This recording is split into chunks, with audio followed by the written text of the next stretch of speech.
Welcome to the Undercovers football podcast. I'm Ben with Paul, and we have a very, exciting a week and couple weeks ahead as the football season gets here. So a lot of fun stuff to talk about tonight.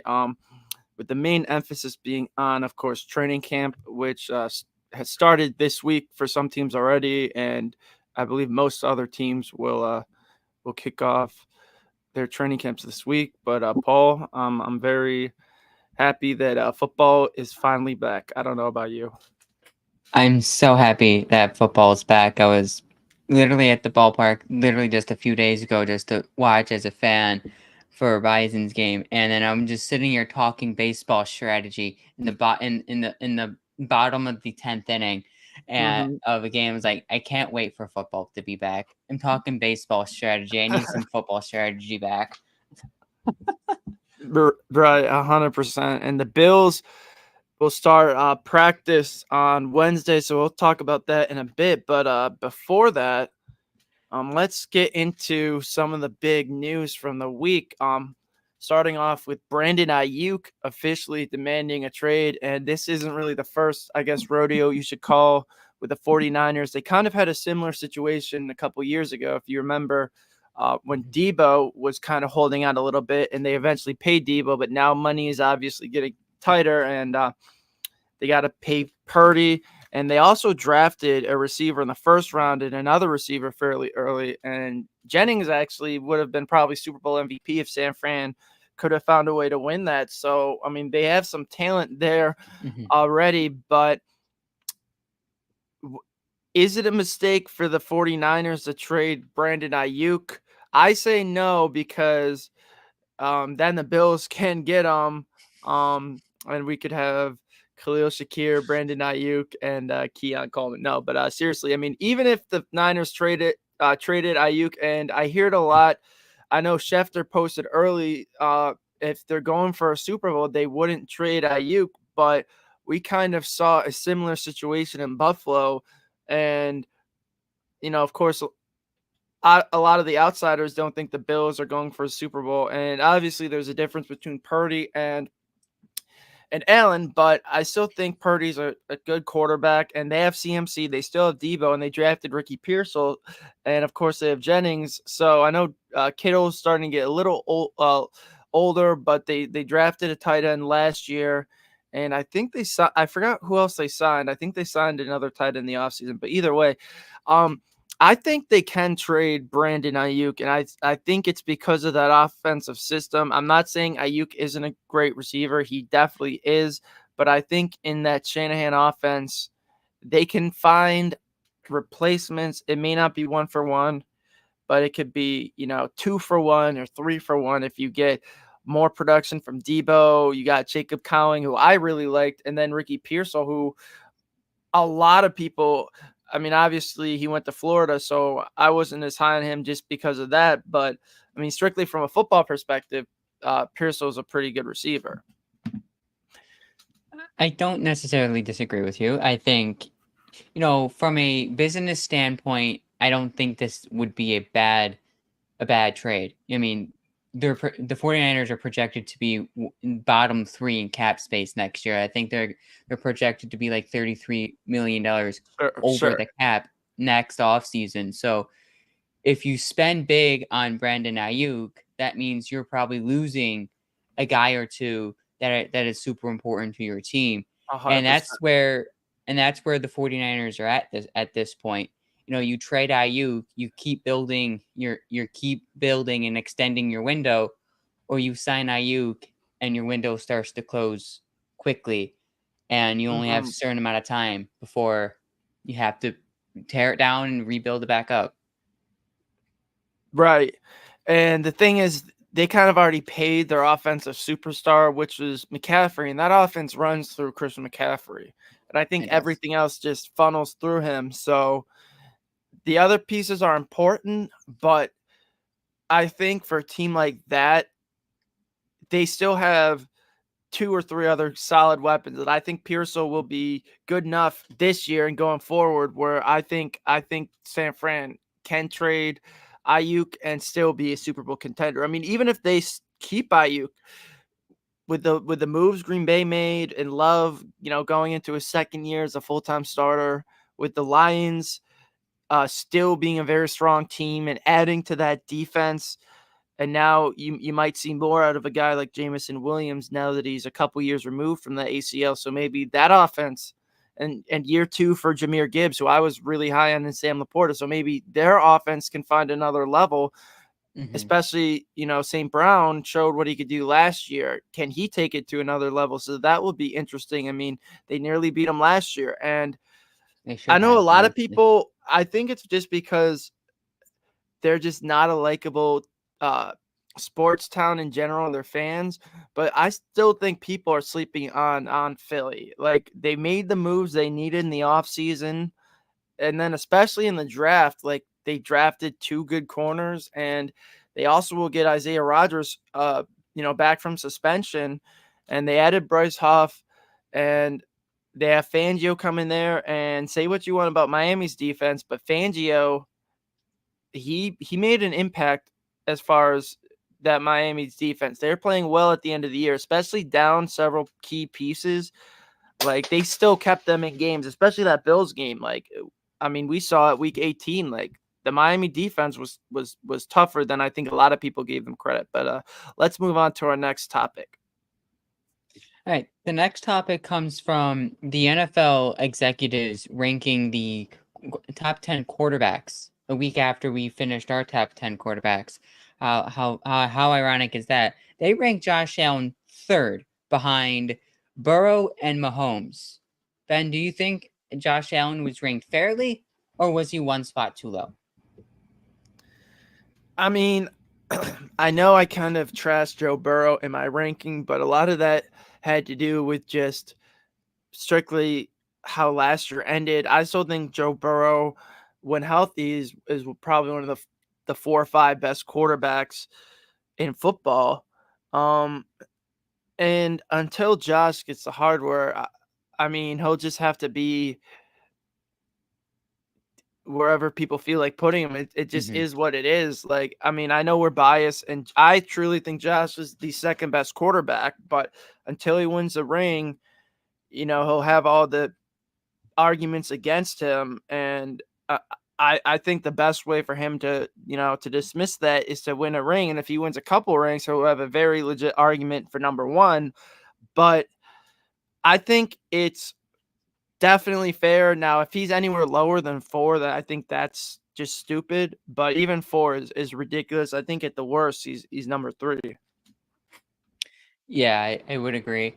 I mean, I think, like you said, we're biased and we think like he's the second best quarterback in the league, but I honestly think he is the second best quarterback in the league. I think there's an argument there for Joe Burrow as well.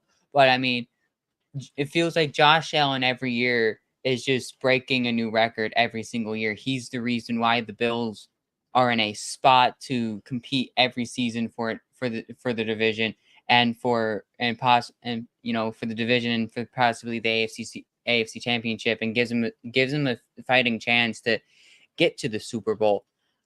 Joe Burrow just hasn't been healthy enough. When healthy, Joe Burrow is a top 10 quarterback in the league. I still think he's still top three.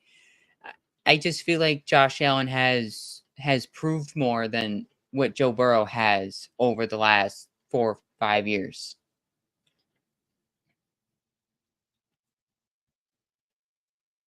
Right.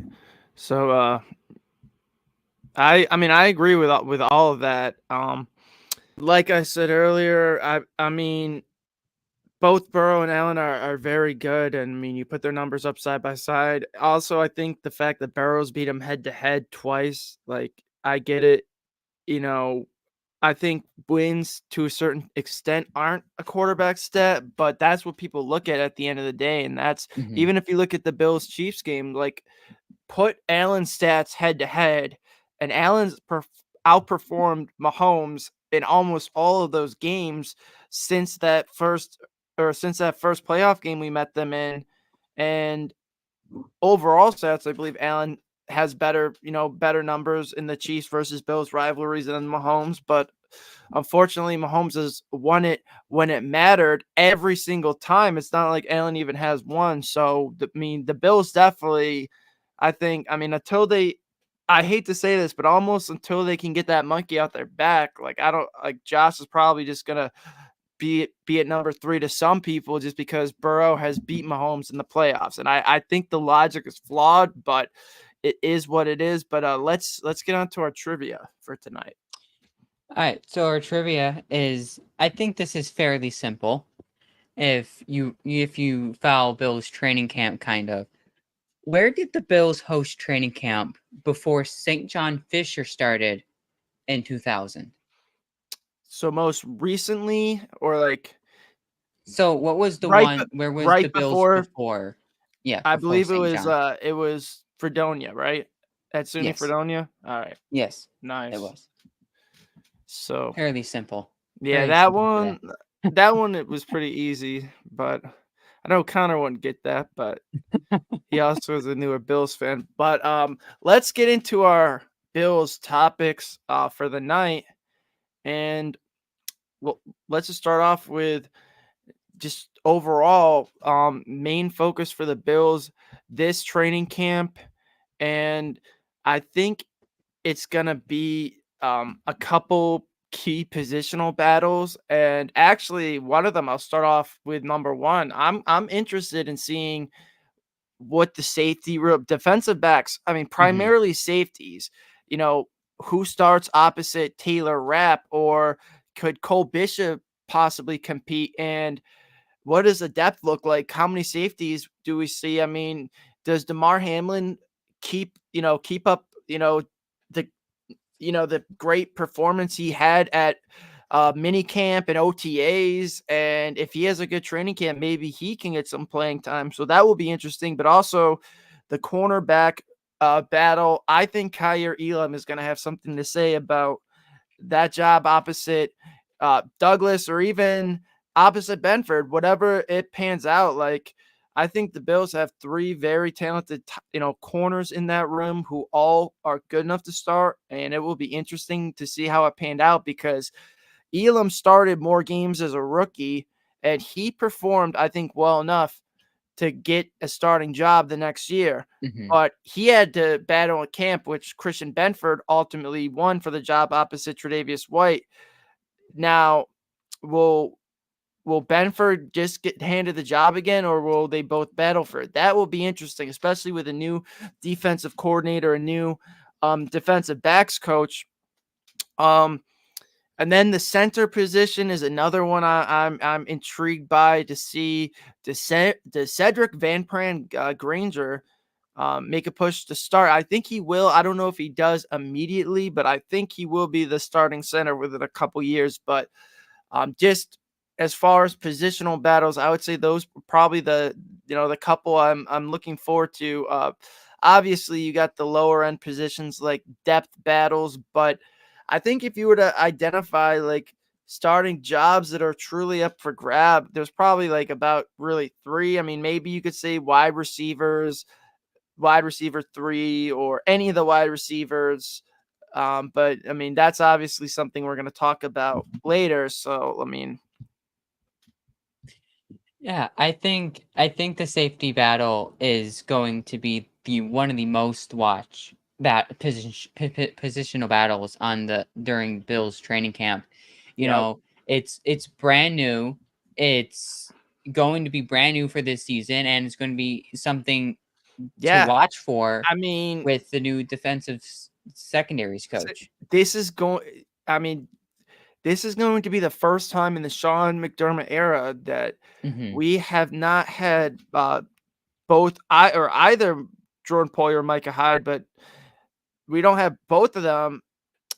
And this is the first time since 2016 we've had a different starting a safety duo, and obviously that was pre McDermott. So there's obviously, some change in that aspect. But I mean, obviously, if you know me, I've kind of been calling for change, at least in one area for, I would say, probably about just a little bit over the past year since last offseason. So I am looking forward to it, but I also understand it's going to be an adjustment. So we'll see how it goes. But I like some of the talent in that room.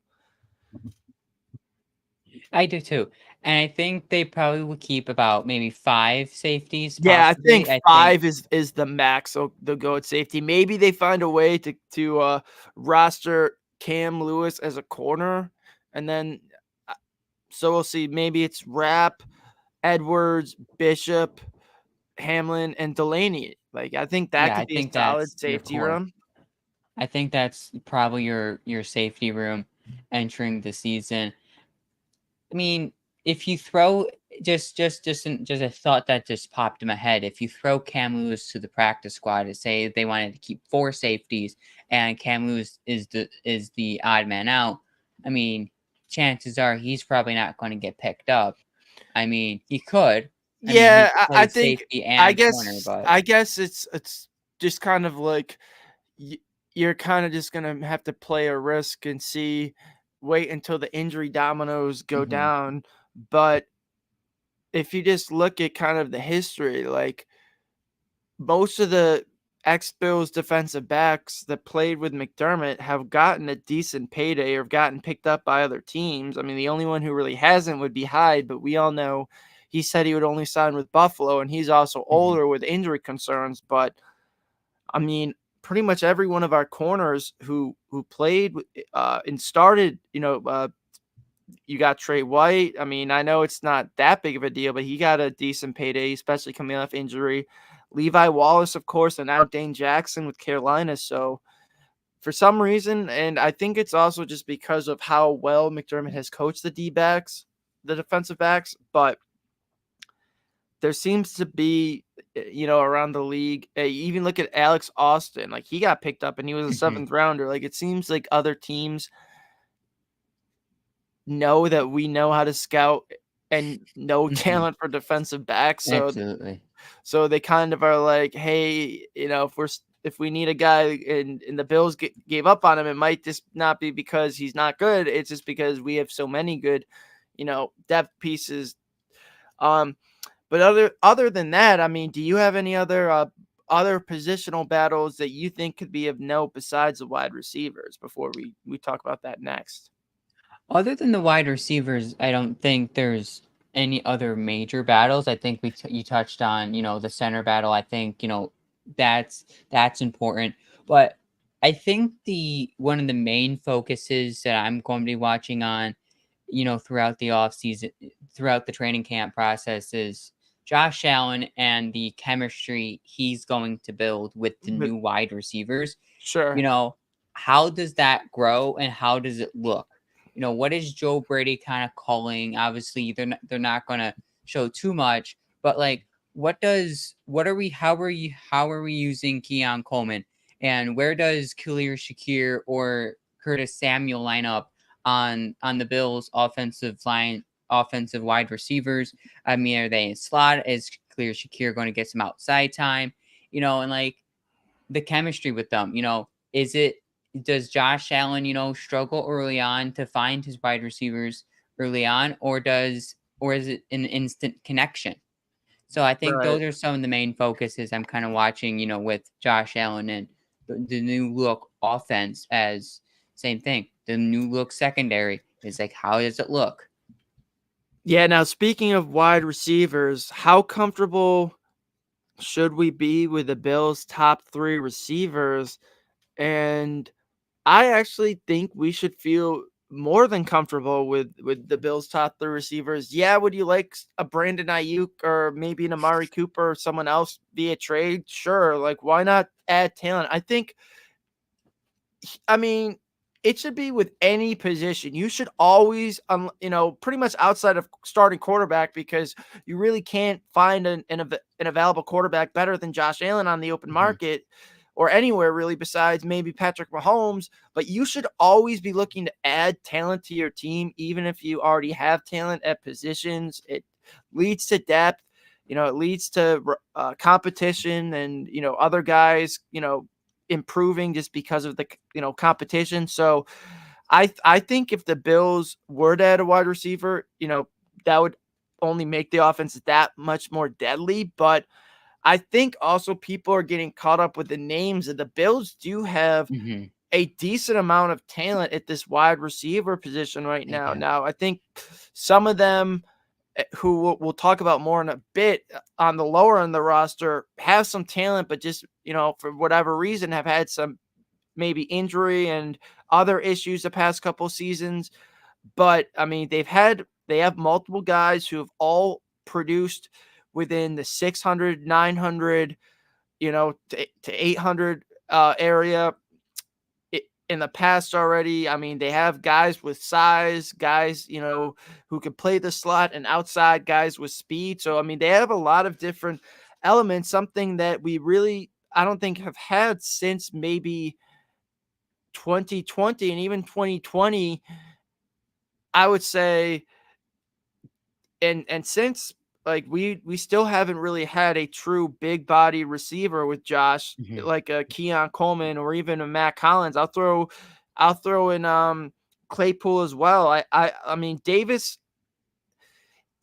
like, as big as he was, there's really, like, maybe only a couple plays you can look to where you say, like, he, like, not that he played to his size, but he really used his size on a Mhm. play. Like, a lot of the plays, he was either wide open. I mean, he did have a couple great toe tapping plays, but as far as being physical, I mean, you got the Minka Fitzpatrick catch, but other than that, on most, like, 50-50s, I would say, I mean, on like jump balls, you didn't really see that a lot Mhm. since the first year we had Stephon Diggs, and even then, he's still not, the biggest receiver. So, I think, like, back shoulder fades are something we'll see a lot more of, because we have multiple guys, not just Coleman and, of course, uh, Hollins or Claypool, but also those tight ends as well. So I think when you account for the tight ends and even Cook,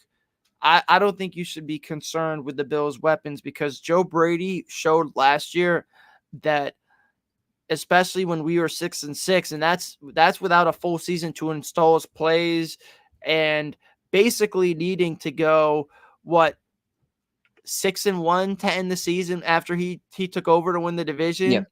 and then, of course, 1-1 in the playoffs. But since Brady as the Bills offensive coordinator is something like 7-2, so now give him a full off season and give him a whole season to start off with it. And I mean, I think we could definitely see, this offense even take another step forward, because he showed last year that he didn't need Davis and Diggs for the offense to be deadly and efficient. And now you have some interesting new pieces. So I'm actually excited to see how this offense looks. I'm excited too. I mean, just that little snippet of the Bills embedded yesterday was like, the first thing that came into my mind with that was the intensity level is different with Joe Brady than it Hmm. was with Ken Dorsey.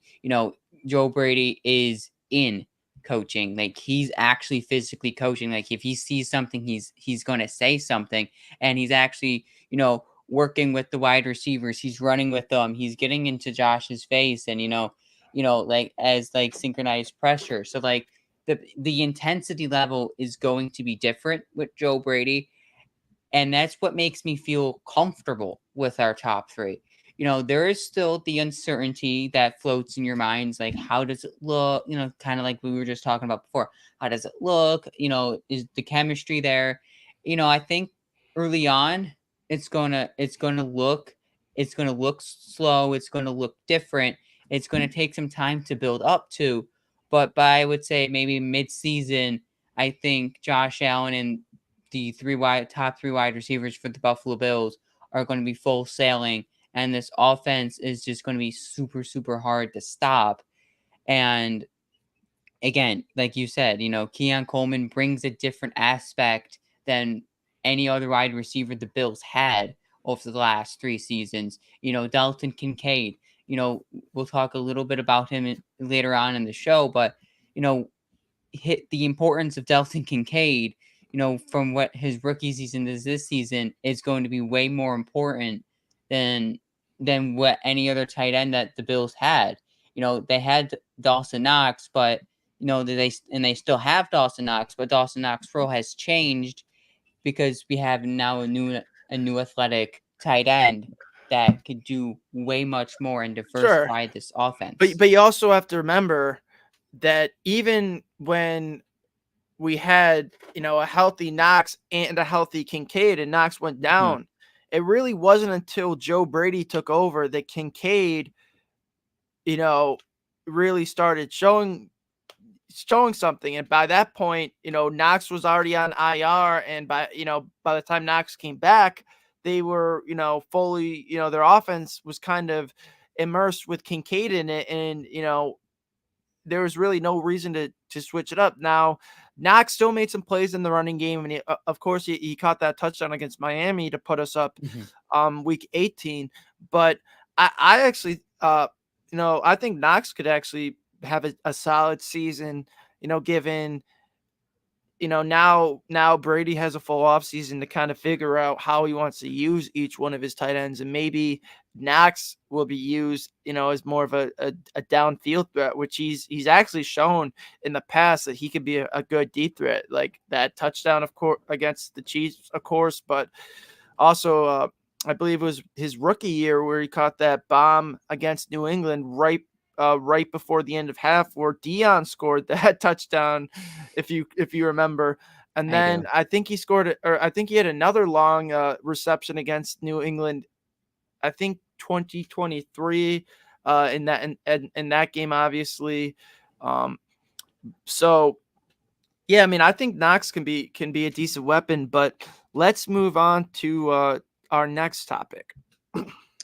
Yeah, the wide receiver battle. It's not going to be a wide receiver battle for the top three, like who could sneak in. It's going to be the battle for probably the last spot for the wide receivers. So Ben, who do you think, gets the fifth or sixth wide receiver spot on the So Bills this is roster? gonna be an interesting, I think, debate and question over the next couple of weeks, and I guess maybe month and a half of camp before they cut down to the 53-man roster.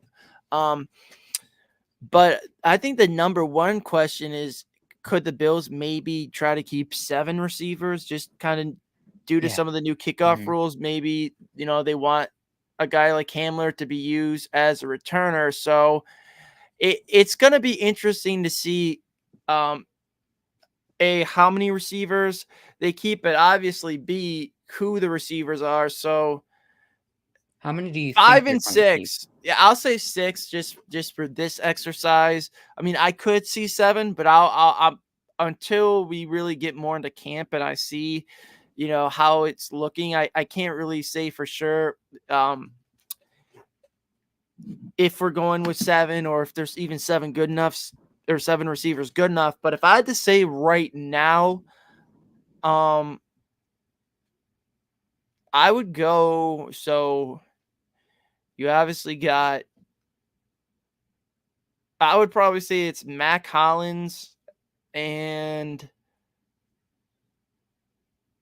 I would say KJ Hamler, or I mean possibly Chase Claypool and Hamler, but I think it's gonna be, I think Hamler makes the roster just because of his speed, and he provides a different dynamic to the offense. I know Shakir has some speed as well.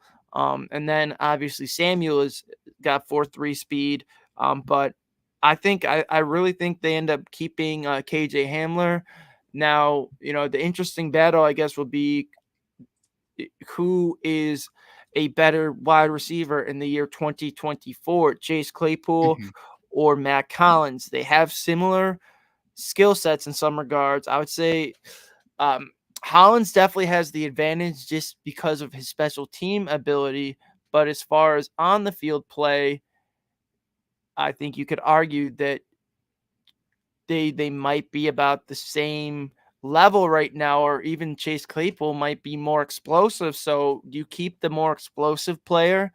Now Hollins might be more consistent, and obviously he doesn't have the baggage that the Chase Pool that Claypool had, but from what I've seen, and it looks like Claypool has really bought in and wants to be here. So I guess we'll have to see.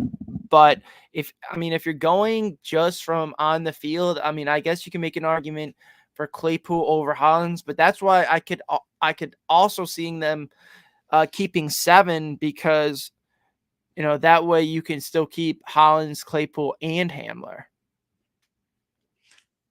I think 7's a long shot.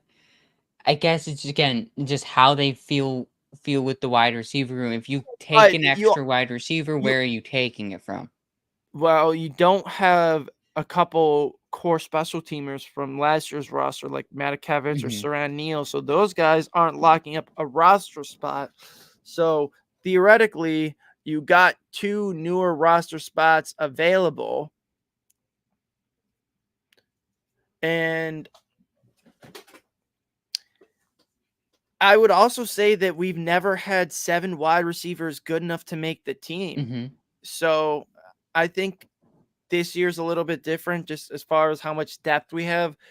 Maybe we didn't need to keep 7 wide receivers when we had Isaiah Hodgins or the Tavon Austins in training camp, but now when we actually have 7 or even 8 legit guys who I think a real question is, can a guy like Justin Shorter potentially make things interesting and shake up this wide receiver competition? He could. Because he was drafted last year in the 5th round, and does Bean just want to let a recent asset just go away like that, especially considering he already lost out on 2 of those draft picks from that class Mhm. already. So right now, all he has to show for that draft class is Dalton Kincaid and Osiris Torrance. I mean, obviously, when you come away with 2 high impact starters like that, that is a good draft. And you still have obviously Dorian Williams, but I'm not sure if Bean's just gonna let go of an asset like that so quickly, especially if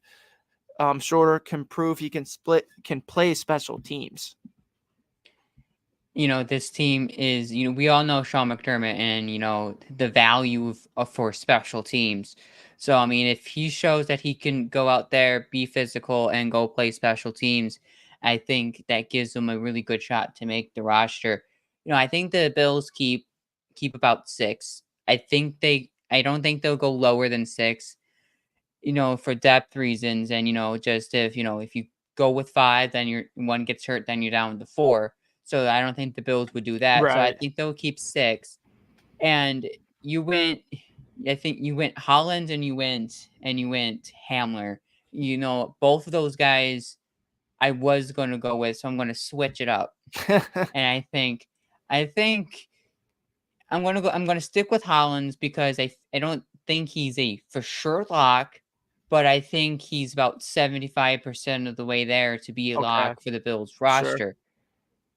I want to go Chase Claypool. You went Hamler. I'm gonna go Claypool. Just to give a different twist.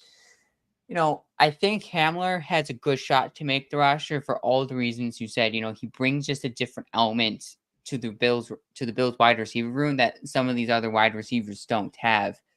But if the Bills want to go the physical route, big wide receiver, I think that's where Chase Claypool really has a shot to make the roster. And I kind of feel like with how the Bills are trying to work or construct the roster, having two big guys on the outside really, really does open up a lot of things for the guys underneath, like, Shakir and Samuel. So you have, Claypool one side, Coleman on the other. Who do you going to cover underneath? Because let's say we're at week 14 and, Claypool's having a decent season, Coleman's having a great season. It's like, who do we want to cover on the outside? Someone's going to be open in the middle of the field. And I think it opens the middle of the field for the Buffalo Bills if they have 2 really good outside threats with, Claypool and Coleman.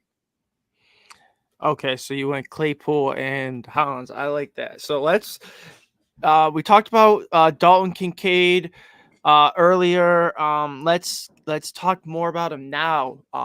What are you thinking for Dalton Kincaid production? Now, he was a top 10 tight end last year, not just fantasy wise, but actual real production wise, as far as receptions and receiving yards. And he set the Bills franchise record for I think, tight end receptions, right, in a season as a rookie. Yes.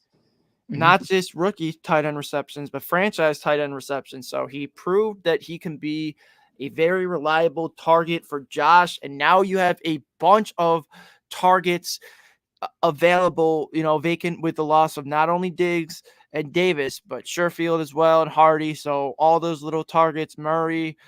So that's like 5 players that, probably made up something like 225 targets last year. So Hmm.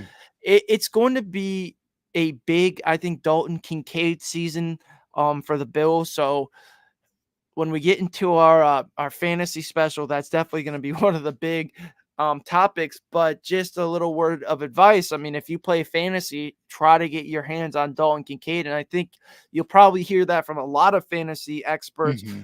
But I think it's going to be true. And for me, I think the ceiling is actually like 12, 1,300 yards and like 8 touchdowns.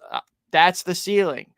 That's I'll the ceiling. go realistic. I think the floor is around 850 plus. So I'll say he gets like 900 to 1,000, 90 to 95 catches, and between 6 to 8 touchdowns, which it still would be like top five production from a tight end. And I mean, that's still a big time weapon. Yes, you would probably like more from your number one receiving option, but I think the Bills this year are just going to more or less do it in the aggregate. And say if Dawson Knox can even get, 400, maybe. I mean, I don't know if he'll get 500. We've seen him do it before. That might be a bit much for Knox, but if Knox can get 400 and Kincaid gets, 950, that's almost 1,500 yards, from your tight end room. I mean, that's a good chunk of your passing production. Then you got to figure Cook and Davis will at least combine for 500 plus.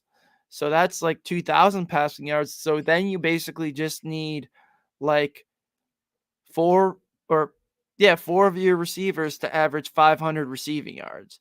So you'd hope that, Coleman can get about 600 plus as a rookie. I mean, obviously you want more, but that's the realistic. And then if Shakir can build off what he had last year, and if Curtis Samuel can just even give you what he had in Washington, then you only would need like a couple hundred or maybe even less from an MVS for Josh to get to 4,000. So for all the people saying it's tough for Josh to get to 4,000, if Kincaid and Knox can do that, I don't think it will, and that's what I expect from not only Kincaid, but I'll say that the tight end room as a whole. And maybe Kincaid has 1,250 receiving yards, so then Knox only needs 250 to get um for them to combine for 1,500. I mean, if Kincaid though is 1,000 plus, like Josh could put up some career numbers even without Diggs or Davis. Like that's one of my bold takes, but I think it is possible if you actually look at the situation and look at how the offense is constructed. I think, Josh Allen, I think he's going to hit 4,000 yards with ease this season. I think, I'm not going to, lock it in, but I think he's going to get 4,000 yards. And I think, if you want a hot take, I think he can get close to 5,000 yards this season if, you know, everything of the Bills offense goes right and he gets hot and Coleman goes off and Shakir has a great season or Dalton Kincaid has a setting NFL setting season. Sam Laporta last year was 11 yards away from 900 yards. He had 8 touchdowns as well.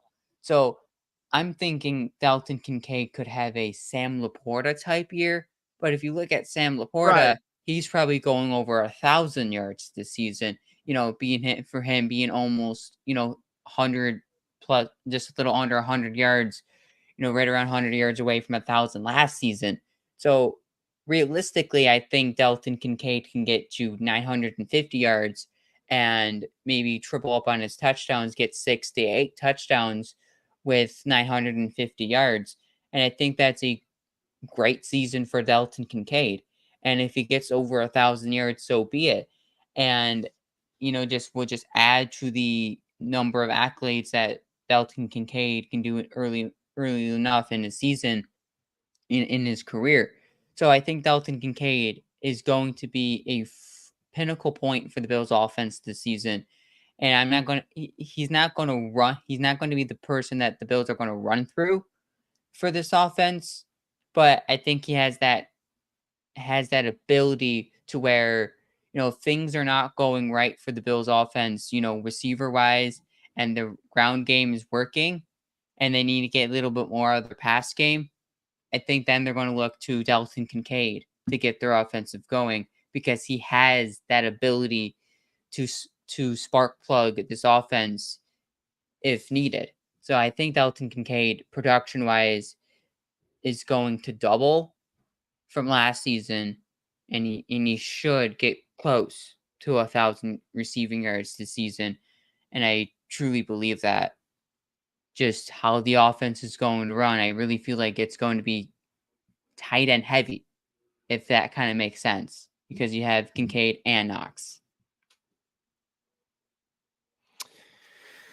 Also, some more Bills news. Deion Dawkins was number 96 on the NFL 100. So the Bills will have at least have one. I mean, obviously they'll have more than one, hopefully, or more than two, because Josh Allen is definitely on there. We'll see who else gets on there, but Deion comes in at number 96. So that is exciting for Deion. So congrats to Deion. And now, as we go to wrap up on training camp, who is going to be your biggest sleeper in camp? I know that's always a common question, and I think this year you have a lot of great candidates between Ray Davis, possibly. Obviously you got Dwayne Carter and Javon Solomon, and maybe Akai or Elam.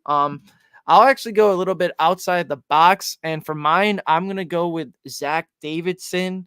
He's a 6'7" tight end, and all the reports from minicamp said he played very well. He was placed on IR last year with a knee injury, so now that he's healthy, I'm interested in seeing what he can do. I mean, obviously we know who the top two are, but maybe he can, he can push Quentin Morris for a roster spot, or maybe we even keep four tight ends. So that will be interesting. But that's who my um, sleeper to watch. How about you? My sleeper to watch is, I think, I don't think this is too bold, but I'm going to go Cole Bishop. I feel like he has a chance this training camp to take the starting role in the Buffalo Bills secondary. And do I feel right now where he's at, where he's going to start week one? No. I think Damar Hamlin has a really good shot at being the starting safety in that position for the Bills week one. But if Cole Bishop has a really good camp and Damar Hamlin, maybe doesn't have the same production as he did during OTAs, I think you have to ride Cole Bishop week one. And that's what I'm going to say. Cole Bishop is a sleeper, and he has a real shot to be your week one Bill starter at the safety position. I like it. So we'll see how things shall shake up. Here starting Wednesday and in the coming weeks.